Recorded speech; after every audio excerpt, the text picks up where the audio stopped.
Hello students, in previous video lecture we have started redox reaction chapter, and in that we have seen what is meant by redox reaction, what is oxidation, what is reduction, then oxidation state find out करायचं पण बघितलं आपण. त्यानंतर आपण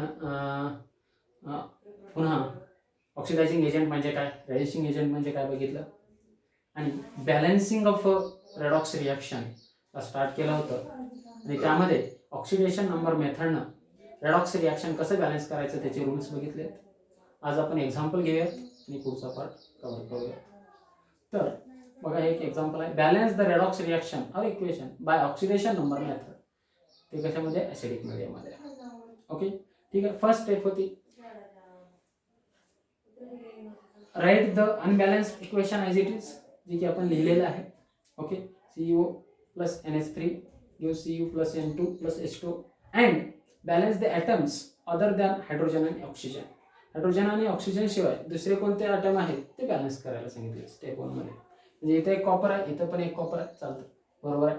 here have 2 nitrogen and here have only 1 nitrogen, therefore we can write here 2. Okay, म्हणजे nitrogen पण balance झाले. Oxygen आणि हायड्रोजन या स्टेपमध्ये बॅलन्स करायचे नाही येतात. मग स्टेप 2 मध्ये काय करायचं आपल्याला, प्रत्येकाची ऑक्सिडेशन स्टेट काढायची आहे आणि कुठे ऑक्सिडेशन होऊ लागलं आणि कुठे रिडक्शन होऊ लागलं हे फाइंड आउट करायचं. आता इथं ऑक्सिजनची -2 असते, कॉपर किती आहे +2, इथं हायड्रोजन नॉन मेटल असल्यामुळे हायड्रोजन किती +1, 3 आहेत हायड्रोजन, म्हणून इथं नायट्रोजनची किती आहे -3, बरोबर आहे. नायट्रोजनची -3, हायड्रोजनची +1+3. इथं कॉपर 0, नायट्रोजन इथं 0, इथं हायड्रोजन +1, ऑक्सिजन -2. आता इथं कॉपरची +2 होते, इथं 0 झाले, म्हणजे गेन ऑफ इलेक्ट्रॉन करतोय, ऑक्सिडेशन स्टेट डिक्रीज झाले, म्हणजे इथं काय होतं, रिडक्शन. इथं काय झालं, रिडक्शन. आणि इथं नायट्रोजनची -3 होती, इथं ऑक्सिडेशन स्टेट 0 झाले, -3 पासून 0 गेले, म्हणजे वाढले ऑक्सिडेशन स्टेट. कशामुळं वाढते, लॉस ऑफ इलेक्ट्रॉन केल्यामुळं. त्यामुळे इथे काय झाले, oxidation. Where is oxidation and where is reduction take place, आलं लक्षात.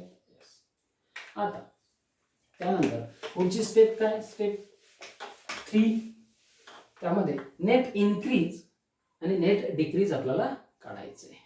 Net increase in oxidation state and net decrease in oxidation state आपल्याला फाइंड आउट करायचं आहे. आता इथं कॉपर +2 टू कॉपर, इथं किती ना ऑक्सिडेशन स्टेट कमी झाले, डिक्रीज आहे. इथं +2चं 0 झालंय, म्हणजे decrease in oxidation state. Decrease in oxidation state किती आहे, +2ची 0 म्हणजे 2 नाही झाले, -2, बरोबर. आता इथं एकच कॉपर आयटम आहे, इथं पण एकच आहे, म्हणून नेट डिक्रीज पण तेवढीच आहे, बरोबर आहे. कारण इथं 2 कॉपर असते, इथं पण 2 कॉपर आयटम असते, तर नेट डिक्रीज आपण किती केलं असतं, 4 केलं असतं. डिक्रीज असल्यामुळे मायनस, नाही तर मायनसचा काही तिथं अर्थ नाही. ओके, 2. तर नेट डिक्रीज सुद्धा तेवढंच येतं का, कारण इथं पण कॉपर आयटम एकच आहे, इथं पण एकच आहे. आता इन्क्रीज इन ऑक्सिडेशन स्टेट किती झाले, -3 to 0. Increase in oxidation state किती आहे, -3 टू 0, बरोबर आहे. -3 पासून 0 झाले, म्हणजे 3 न इन्क्रीज झाले, बरोबर आहे. 3 न, पण किती आहेत nitrogen, here also 2, here also 2, म्हणजे net increase in oxidation state is equal to 6. Net increase in oxidation state किती, 6. मग आता त्यानंतर स्टेप काय, 4, equalise both net increase and net decrease by multiplying a suitable factor. Net decrease in oxidation state 2 आहे, net increase in oxidation state 6 आहे. मग काय करायला पाहिजे, नेट डिक्रीजला 3 ने मल्टिप्लाय करायला पाहिजे, म्हणजे काय होईल, net decrease in oxidation state आणि net increase in oxidation state काय होईल, इक्वल होईल. म्हणजे नेट डिक्रीज कुठं आहे, इथं 3, इथं पण 3 घेतलं, 3 ने मल्टिप्लाय केलं. आता काय झालं, आपलं नेट इन्क्रीज आणि नेट डिक्रीज काय झाले, इक्वल झाले. स्टेप 4 मध्ये काय करायचंय, equalise the net increase and net decrease in oxidation state by multiplying the suitable factor. Net decrease 2 आहे, नेट इन्क्रीज 6 आहे, म्हणून नेट डिक्रीजला 3 ने मल्टिप्लाय केलं की 6 इक्वल होतं. फक्त नेट डिक्रीजला मल्टिप्लाय करून चालणार नाही, जिथे डिक्रीज होते तिथे त्या इक्वेशनला पण 3 ने मल्टिप्लाय करायचे. ओके, ठीक आहे. आता हे झालं इक्वेशन तुमचं. यानंतर काय, बॅलन्स द ऑक्सिजन ॲटम. यानंतर काय करायचं, balance the oxygen atom by adding H2O molecule to that side on which oxygen atoms are less. आता या साईडला 3 ऑक्सिजन आहेत, या साईडला एकच आहे, म्हणून इकडे आणखी काय करू शकतो आपण, 2 H2O ऍड करू शकतो, 3, आणि या साईडला 1, तिकडे 2, 3CuO plus 2NH3 gives 3Cu plus N2 plus अगोदरचं 1 आणि दुसरे 2 म्हणजे 3H2. ओके, त्यानंतर काय करायचं, आपल्याला हायड्रोजन बॅलन्स करायचे. काय करायचंय, हायड्रोजन बॅलन्स करायचे. कसं करणार, या साईडला किती आहेत, 6 हायड्रोजन आहेत, या साईडला पण 6च आहेत, म्हणजे बॅलन्स आहेत ऑलरेडी, काही H+ आयन ऍड करायची गरज नाही. OH मायनसचा तर संबंधच नाही, कारण equation redox reaction take place in acidic medium, म्हणून ते ऍड करायची गरज नाही. ओके, हायड्रोजन झालं, OH मायनसचा संबंध नाही, दिस इक्वेशन इज बॅलन्स्ड. आता हे इक्वेशन बॅलन्स असेल बघा, 3CuO plus 2NH3 gives 3Cu plus N2 plus 3H2O. आता लक्ष द्या, आता इक्वेशन चार्जेसच्या बाबतीत तर ऑलरेडी बॅलन्स आहे, कारण कुठलाही चार्ज नाही.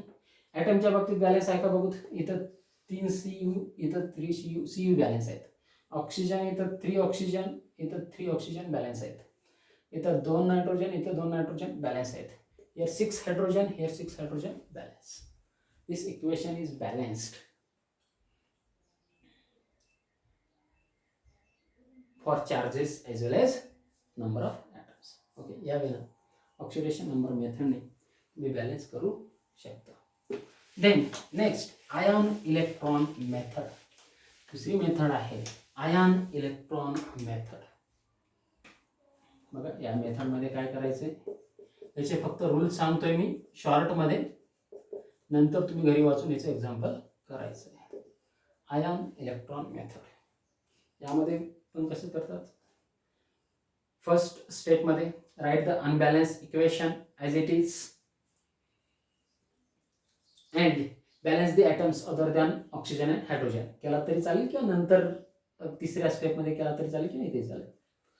ओके, स्टेप 2 काय, find out the oxidation state of each atom present in equation and find out where is the oxidation state increases and where is the oxidation state decreases and show it by a bracket and split the equation into 2 half equation. इथे आता ion electron method मध्ये काय, जेव्हा तुम्ही find out कराल असं ब्रॅकेटनं कुठं oxidation झालंय आणि कुठं रिडक्शन झालंय, त्यावेळेस ते इक्वेशन 2 हाफ इक्वेशन मध्ये स्प्लिट करायचं आहे. 1 half equation is oxidation half and another half equation is reduction half.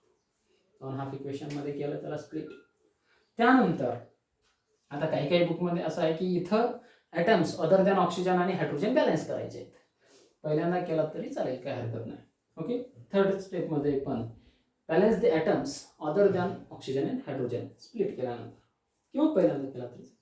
त्यानंतर balance the charges by adding electron to the right hand side in oxidation half equation and left hand side in the reduction half equation. काय करायचं, charges balance करण्यासाठी electron add करायचे. Oxidation half equation मध्ये कुठल्या साईडला electron balance करणार, right hand साईडला, आणि रिडक्शन हाफ इक्वेशन मध्ये कुठल्या साईडला इलेक्ट्रॉन ऍड करणार, चार्जेस बॅलन्स करण्यासाठी लेफ्ट हँड साईडला. ओके, तर यावेळेला चार्जेस बॅलन्स केला की नंबर ऑफ इलेक्ट्रॉन ऍड करू. Then equalize the number of electron in both half equation by multiplying the suitable factor. Then आता समजा ऑक्सिडेशन हाफ ला चार्जेस बॅलन्स करण्यासाठी एकच इलेक्ट्रॉन ऍड करावा लागला, आणि रिडक्शन हाफ मध्ये चार्जेस बॅलन्स करण्यासाठी 2 इलेक्ट्रॉन ऍड करावे लागले. तर त्याच्यानंतरच्या स्टेप मध्ये equalise the number of electron in both half equation by multiplying the suitable factor. म्हणजे इथे तुम्हाला काय करावं लागेल, या ऑक्सिडेशन ऑफ इक्वेशनला 2 ने मल्टिप्लाय करावं लागेल, मग तुम्हाला ते बरोबर होईल. ओके, चार्जेस बॅलन्स झाले, पुन्हा ते नंबर ऑफ इलेक्ट्रॉन इक्वल केलात की त्यानंतर balance the oxygen atom in both half equation by adding H2 molecule on that side which have a less oxygen atom. Then next, balance the hydrogen atom in both half equation by adding H plus ion to that side which have less hydrogen atom. पुन्हा आणखी याच्यामध्ये पण जर basic medium मध्ये equation होत असेल तर OH minus add करायचं आहे to both side which is equal to H plus ion. Then check the equation is balanced for charges as well as atom. यावेळेला आयन इलेक्ट्रॉन मेथडने पण तुम्ही इक्वेशन बॅलन्स करू शकता. ओके, या दोन्ही बॅलन्सिंगच्या मेथड महत्त्वाच्या आहेत. या चॅप्टरमध्ये ऑक्सिडेशन नंबर काढता येणं, oxidising reducing agent find out करता येणं, रेडॉक्स रिॲक्शन आहे किंवा नाही हे फाइंड आउट करता येणं महत्त्वाच्या आहेत. ओके, तर रेडॉक्स रिॲक्शन कधी असेल, in which oxidation and reduction take place simultaneously. मग ते कसं ओळखायचं, ऑक्सिडेशन जर एकाच ॲटमची या साईडला ऑक्सिडेशन स्टेट जास्त असेल, या साईडला कमी होत असेल तर, आणि दुसऱ्या ॲटमची या साईडला कमी असेल त्या साईडला वाढत असेल तर ऑक्सिडेशन अँड रिडक्शन सायमल्टेनियसली होतं. त्यावेळेला तुम्ही फाइंड आउट करू शकता रेडॉक्स इक्वेशन आहे किंवा नाही. ओके, तर यावेळेला हा चॅप्टरचं सिनॉप्सिस झालेला आहे. याचे काही आपण क्वेश्चन्स घेऊयात.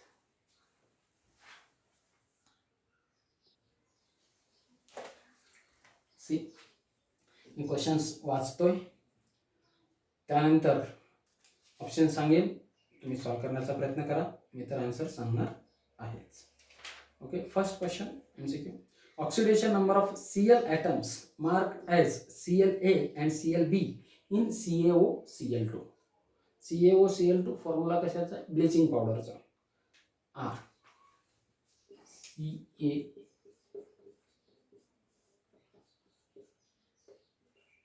हा फॉर्म्युला आहे ब्लिचिंग पावडरचा. तुम्हाला यामध्ये Cla आणि Clb ची ऑक्सिडेशन स्टेट काय असेल ते फाइंड आउट करायला सांगितलं. या क्लोरीनची ऑक्सिडेशन स्टेट असेल -1 because this chlorine attach to metal. मेटलची टेंडन्सी डोनेट करण्याची असते, त्यामुळे हा डोनेट करेल, हा घेईल, इथे -1 असेल. या क्लोरीनची ऑक्सिडेशन स्टेट +1 असेल. Why? Because this chlorine attach to oxygen. Oxygen have more electronegativity than chlorine. Therefore, oxygen takes electron and chlorine donate electron. त्यामुळे ह्या क्लोरीनची ऑक्सिडेशन स्टेट +1 असेल, या क्लोरीनची -1 असेल. म्हणजे Cla मध्ये पहिल्यामध्ये -1 in Cla and +1 in Clb is correct answer. Okay, त्याचे बाकीचे option काही वाचण्याची गरज नाही. Okay, next question. The process SO2 is converted into S2Cl2 is. The process SO2 is converted into S2Cl2 is. Option बघा त्याचे. Option A reduction, option B oxidation, option C oxidation and reduction, option D neither oxidation nor reduction. काय असेल विचार करून. It is reduction. How? See, आता redox तर नसायला पाहिजे. कसं बघूयात आपण, इथं ऑक्सिजनची ऑक्सिडेशन स्टेट -2 असते. हा SO2 टोटल न्यूट्रल आहे, म्हणजे 2 असल्यामुळे -4 समोर जाऊन +4, सल्फरची +4 झाली. इथं क्लोरीनची -1 × 2 -2 पुढे जाऊन +2, इथं याची किती झाली +1, 2 सल्फर आहेत, बरोबर आहे. आता ऑक्सिजनचा तर संबंध आहे, सल्फरची काय झाली +4 ची +1 झाली, म्हणजे ऑक्सिडेशन स्टेट डिक्रीज झाली. +4 ची +1 म्हणजे डिक्रीज झाली, म्हणजे काय होतं reduction. Okay, therefore this process is reduction. Redox पण नाही, ऑक्सिडेशन होतच नाही कुठंच. ओके, इथं ऑक्सिजन आहे, इथे Cl आहे, त्याचा काही संबंध नाही. Okay, therefore this process is reduction. Next question. Which of the following is not an example of redox reaction? Which of the following is not an example of redox reaction? मैं option लिखते CuO plus H2 gives Cu plus H2O. मग कोणती redox reaction नाही आहे हे विचारले तुम्हाला. BeF(E2O3) plus 3CO2 gives 2Fe plus 3CO2. त्यानंतर C 2K plus F2 gives 2KF. D BaCl2 plus H2SO4 gives BaSO4 plus 2HCl. बघा विचार करा, चारीमध्ये कोणती इक्वेशन किंवा कोणती रिॲक्शन रेडॉक्स रिॲक्शन नाही आहे असं विचारलं. म्हणजे ज्यामध्ये ऑक्सिडेशन आणि रिडक्शन सायमल्टेनियसली होत नाही ती रेडॉक्स रिॲक्शन नाही. म्हणजे जिथं इन्क्रीज इन ऑक्सिडेशन स्टेट किंवा डिक्रीज इन ऑक्सिडेशन स्टेट होत नाही ती नाही.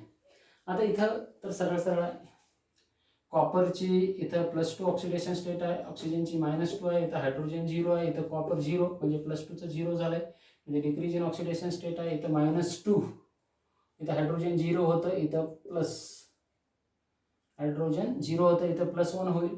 ओके, इथं ऑक्सिजन -2 म्हणजे हायड्रोजनची ऑक्सिडेशन स्टेट इथं वाढली आहे आणि कॉपरची कमी झाली आहे, म्हणून रेडॉक्स रिॲक्शन आहे. ओके, इथं Fe2O3 हो किती असतं -2 -6 झाल्यामुळे Fe किती येईल इथं +3, इथं कार्बन हे -2, कार्बन येईल +4, Fe येईल इथं 0, इथं कार्बन CO2 असल्यामुळे -2 × 2 -4 समोर जाऊन +4.